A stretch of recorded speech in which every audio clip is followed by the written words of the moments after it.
Naam, warigani mwanafamilia wa Mkubwa Media, kama ni mara yako ya kwanza hakikisha una subscribe.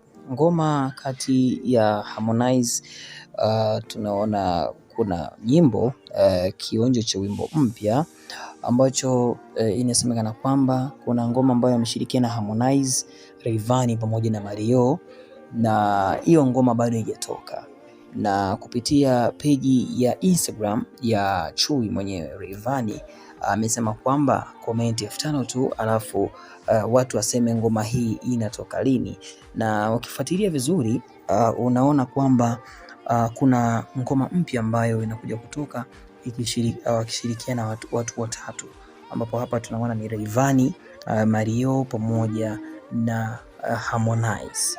Harmonize naye pia inasemekana kwamba atahusika katika ngoma hii mpya ambayo inaonekana kutrendi kwenye mitandao ya kijamii, ambapo inaonekana bado hatujajua ni aina gani ya ngoma ambayo inakuja kutoka, kwa sababu tunaona kabisa kwamba kuna ngoma ambayo wanataka kuja kuitoa na haijajulikana ni lini, lakini amewaomba watu waweze kuweka comment zifike 5,000, alafu zikishatoka hizo comment 5,000 zikishafika basi kwa namna moja ama nyingine inaonekana kabisa kwamba wataweza kutoa ngoma mpya.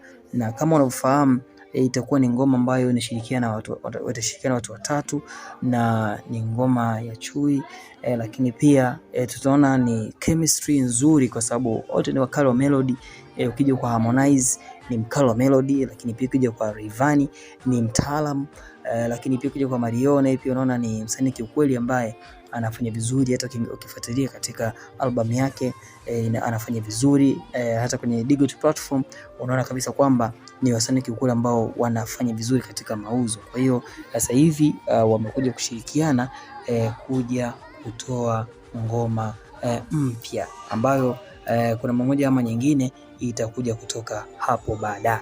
Wewe kama shabiki na mfuatiliaji wa habari za wasanii una maoni gani? Dondosha maoni yako kisha na subscribe.